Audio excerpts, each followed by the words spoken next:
Hey there, Tactical Guy 1. How's it going? My name is Mike. First and foremost, I would like to say really enjoy your videos. Yeah, I've learned a lot and pushed me in some directions. Maybe scared me more than anything.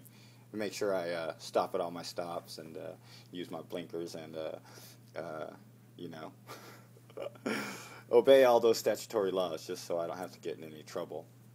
However, problem comes up with me and my neighbor messing around and destroying stuff, and me calling in our local police here, Los Gatos Police Department here in California, southern edge of the Bay Area up here. And so what happens generally is he likes to drink a lot and drive and crash into things, and it's cost me thousands of dollars in damage over time. At any rate, it's always kind of like every time an officer comes out for one of these kind of hit and run offenses, or when I'm watching him driving drunk or whatever, it's always just they say it's a misdemeanor, not committed in the presence of an officer. So I've been through all this. I have 2 complaints filed with Los Gatos Police Department, and they're just not getting back to me. I might have to push the issue a little bit here. But for my sanity, I'm going to read some stuff to you real quick here. And maybe you can, chime in, make a little video for me, tell me I'm not going crazy or whatever. Maybe I'm misreading this somewhere. But, right here, first and foremost, legal update, legalupdateonline.com.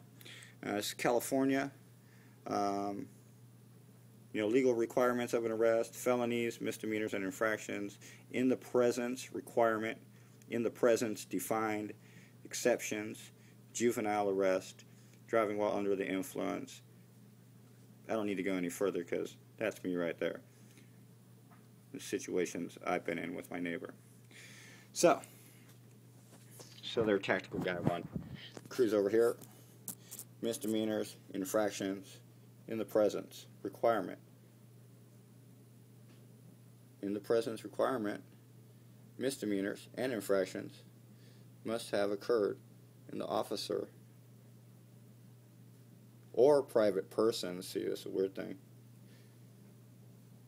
In the case of a private person's arrest, presence. We're all private persons. Technically, the officer would be like, well, why don't you arrest him? Anyway, so Jackson v. Superior Court on that guy. And in the present defined is commonly interpreted to refer to having personal knowledge that the offense in question has been committed, made known to the officer through any of the officer's 5 senses. It seems to me like someone could just tell him about it. But at any rate, there are exceptions. A peace officer has statutory authorization to arrest for misdemeanors which did not occur in the officer's presence under limited circumstances. And I'm just going to cruise down to right here. Driving while under the influence arrests. Driving while under the influence of alcohol and or drugs when any of the following circumstances exist. The person was involved in a traffic accident. That was one case. The person is observed in or about a vehicle that is obstructing a roadway. The person will not be apprehended unless immediately arrested. The person may cause injury to himself or herself or damage property unless immediately arrested. The person may destroy or conceal evidence of the crime unless immediately arrested.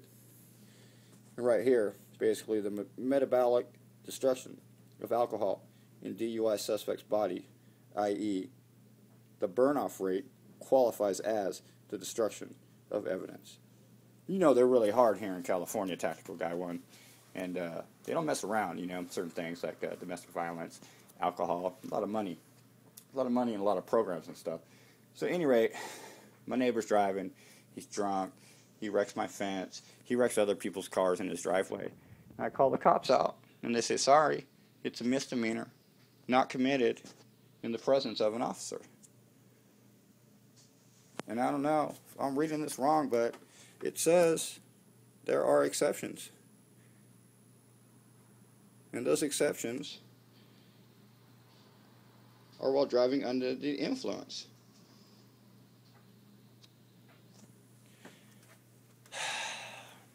So at what point do they actually take a private citizen's word for it and do what they're supposed to do before this guy causes any more damage? I don't know, maybe you can enlighten me like you have done before. I would appreciate it. And set me straight.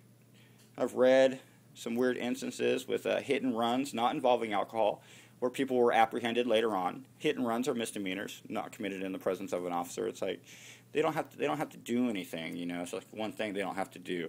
But like I said, these always involve alcohol, and you know, I'm just glad my kids are older now and more aware and wiser. You know, they know to steer clear of this guy when he's in or around his vehicle now. So at any rate, Tactical Guy 1, thanks a lot for everything you've done already. I really appreciate it. And maybe you can do a little digging for me. Tell me I'm not going crazy here.